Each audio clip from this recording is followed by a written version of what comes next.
welcome to the Word on Woodward presented by PointsBet, an official gaming partner of the Detroit Red Wings, Detroit Tigers, and Little Caesars Arena. I'm your host, Daniella alongside my co-host, Art Regner. And joining us today, Red Wings forward Robby Fabbri. Robby, it's so great to see you in person. Thank you for joining us today. Yeah, thanks for having me. It's been a while since we've done something like this. It's been way too long, but we're going to get right into it. And the first thing I want to talk to you about is last season, right? You missed 26 games with an injury. So where are you at right now, and how are you feeling now that training camp is just a couple weeks away? Yeah, it was, definitely not the easiest season last year, getting COVID the second game of the season, which we all knew that was a risk, but unfortunate there, and then with the injury. But moving forward and throughout this summer, I've been 100% and been able to get a full 4 months of training in and feel good going into camp. When you sat down, you said, wow, and you said it during the start of this, I haven't done this in a while. I mean, we missed you guys. I mean, we weren't in the bubble last year, and, we were sitting way up top and watching you. Are you hoping, depending on where this virus takes us, because it's still out there, are you hoping that you're back to normal this time around, and that we'll be able to bounce into the room and bug you and stuff? He definitely doesn't miss that part. I don't know about that part. No, I'm kidding. It was definitely different last year. No fans, media over the computer, and it was just a different feel with the testing and everything that came with it. So. Once you got into the routine of it and understood what you were doing for the season, you get used to it. But I know everyone, in the league's hoping for a regular season of travel and fans in the rink. And could your family see you? I mean, your family's in Canada, right? For the most part. I mean, and you're in the United States. I mean, was that difficult? I mean, did you go months without seeing, the people you love? Yeah, I haven't seen them since last summer. Really? Because the borders haven't been open and whatnot, and I've been training here this summer, so hopefully this year that all changes. Let's talk a little bit about the positives of this, because we look like we're headed in the right direction for next season. And as I mentioned, training camp is coming up quick. With you, we've always talked about, Robby Fabbri being the second line center. You've had some time at center. You've played mostly wing here in Detroit. What do you see yourself as we move forward with this next season?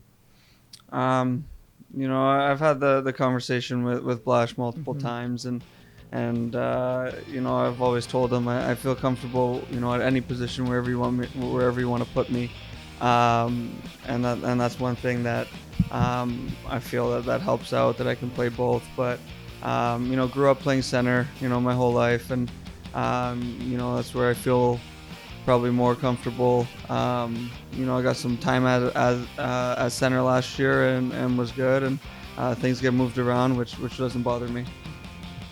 You led the team in goals with 10.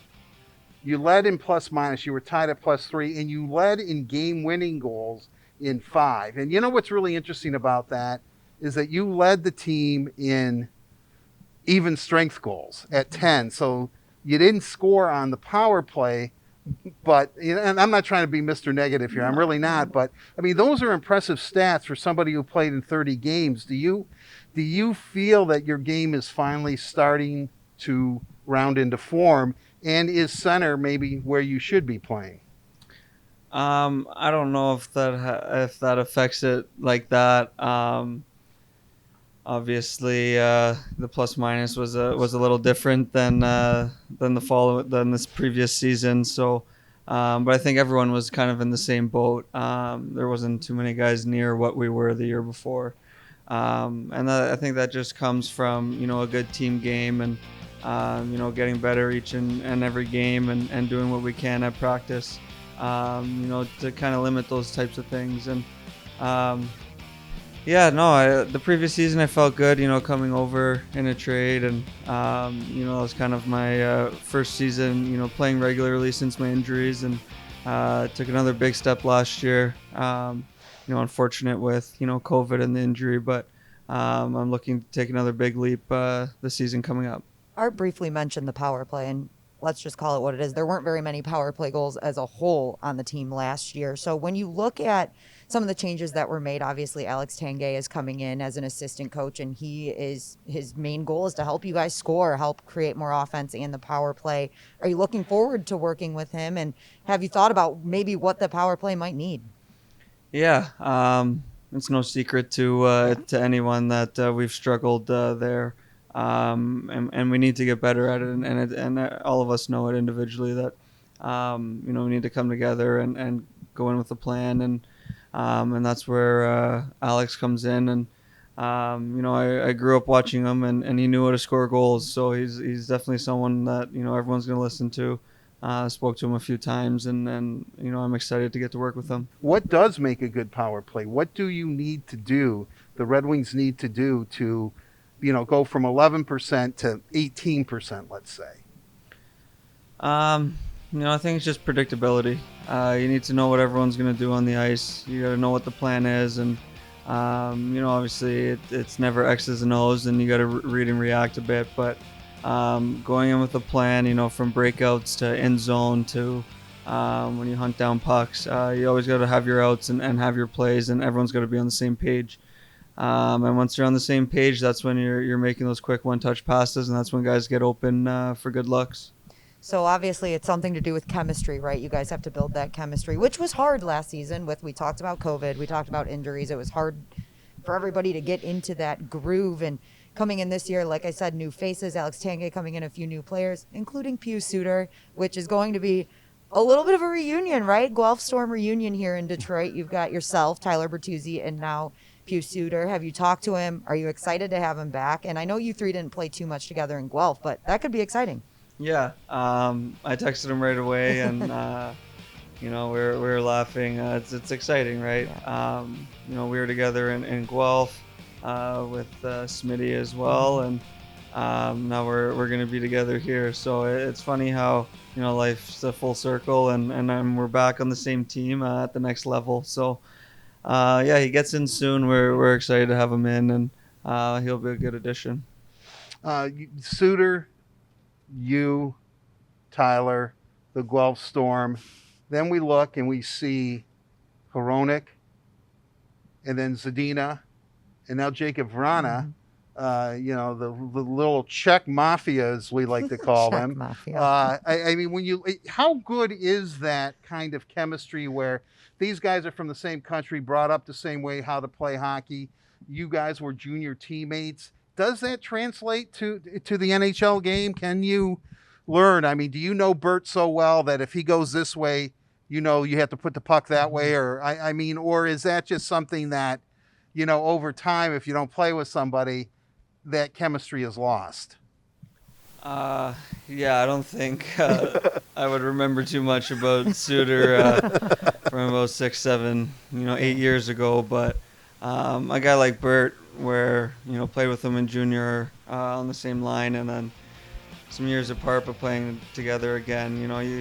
You remember and you kind of know, like you said, kind of what they're thinking, and that's what builds that chemistry. But yeah, we saw it last year with Zadina and Vrana. They had some great chemistry as well. So I think we just get some more guys clicking like that, and some more lines clicking. We'll get some goals for sure. Yeah, when you look at a guy like Nick Leddy, who can skate like the wind and carry the puck, how important is that to have him on the power play? Jordan Osterley also is a really, really good skater. Are you encouraged by these additions and what you've seen so far this offseason? For sure. I think, every single one that we added is going to be great for us. Going from, like you said, Leddy and Osterley, we're two good, skilled forwards that can skate, and you can never have too many guys like that. So it's always nice to have them. And Net's going to be another good one. And he doesn't sit around, and it looks like hopefully these moves turn out.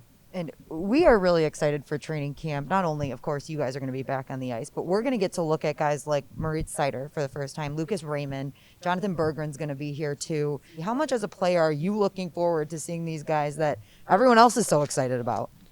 Yeah, haven't really had a true training camp here. You know, with Oh, that's last year's true. not Yeah. being That's right. you know, a regular one. I haven't been to Traverse yet, so Yeah. I'm very excited. You know, to see the young talent that we have that Yeah. you know everyone's talking about, and yeah, we're skating with them now, so it's good to get to know them before we get into camp, and I'm looking forward to Traverse and experiencing that.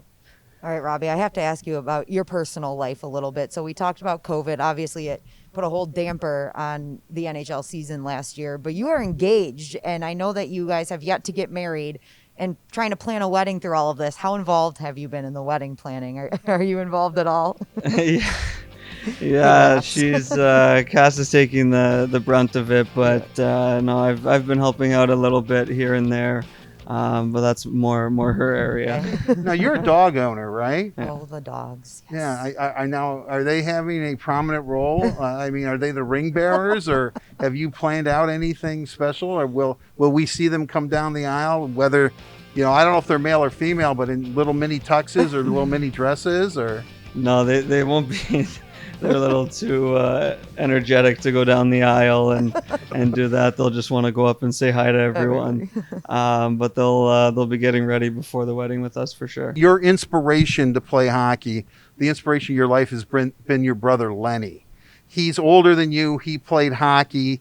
Can you talk about that relationship and that dynamic? And you know, is Lenny like breaking down your game film or anything like that, or does he give you pointers, or you know, how did that all evolve you into a hockey player based on your brother being a hockey player before you? Yeah, you know, growing up like any younger brother, I just wanted to hang out with my older brother and his friends and do what he was doing. So watching him play hockey when I was pretty young, is I knew what I wanted to do. We actually ended up getting to play together for a couple games. He's 3 years older, so it was kind of tough. But in junior A, and he actually got a hat trick, and I assisted on all three of his goals. So that's kind of a memory that we'll always have together. But no, he's not breaking down too much film. He's just giving me the thumbs up or the thumbs down. So All right, I have one more question, and I always have to warn our guests that Art might have like 10 more for you. But I am going to wrap up here because he's always got a whole I go notepad full on. of questions. I like Robby though. See, I can talk to him for a long time. Who don't you like, though? You know, I mean, I want to ask him. Oh, God, why not I didn't even get my Robby? question. Why You hear not that? Rob Fabbri or Robert Fabbri? Where did Robby come from? I'm not too sure. I think just my parents as I was growing up, and then it kind of just stuck with everyone, and that's where we went with it. You've never gone by Robert or Bob or Bobby or anything like that? On legal documents, I go by Robert, but Your teammates call you Fabs, don't they? Yeah, yeah. Okay. See, there you go. But no Bob. No. Like I couldn't, if I referred to you as Bob Fabbri, people probably would not know who I was talking about. I wouldn't be too happy with Bob. All right. Well, I'll take I'm just Rob. asking. I'm not saying I'm going to do it. I was just asking. oh man. Okay. Well, back to my question that I started that with. Anyway, so we've talked about it a lot throughout this interview, actually, but just summarize it for us to wrap this up. What are your goals heading into a new season? You know, to keep, you know, taking that step forward, you know, that I've done since I've been here, and keep contributing more and more, and be someone that, you know, can lead by example. And you know, from my experience in St. Louis of going deep and you know, kind of bring that over here. But I think mainly as a team is to continue to grow. You know, last year was a good step for us. And we made some great acquisitions that we talked about earlier in the interview, and that I'm very excited to see moving forward, and all these young prospects. So I think, you know, growing as a team with everyone coming in is going to be huge, and you know, everyone's got that mindset to be better and do what it takes to be better. I do want to ask you about the way you've integrated yourself to this team. Every time we see an Instagram post from any Red Wing player, you're always there. You know, whether you're golfing or you're welcoming somebody here, a new player and all that. And I know you're in the last year of your deal. I would imagine that you found a home here. I think Red Wing fans love you. I mean, is this something that hopefully will this play upon your head? I'm in the last year of my deal, or you think that, hey, if everything goes well, Steve's going to contact me and we'll work something out? Yeah, no, I don't really think about that. I just think, in the moment kind of guy. I'm here now. This is my team now, and I'm excited about that. And, I've always enjoyed being around the guys and being with the guys. And, that's what brings teams together, is doing that stuff away from the rink. So I've always had a lot of fun doing that. And, no, just, take it day by day, and that's it. All right. Okay, now now really, we'll wrap. Robby, thank you so much for joining us today. Like I said, we really do appreciate having you. Good to see you in person. Yeah, thank you. You guys as well. And Thanks, Robby. We're excited for training camp, and we'll see you up there. All of you, thank you so much for tuning in to the Word on Woodward, presented by PointsBet, an official gaming partner of the Detroit Red Wings, Detroit Tigers, and Little Caesars Arena. We'll see you next time.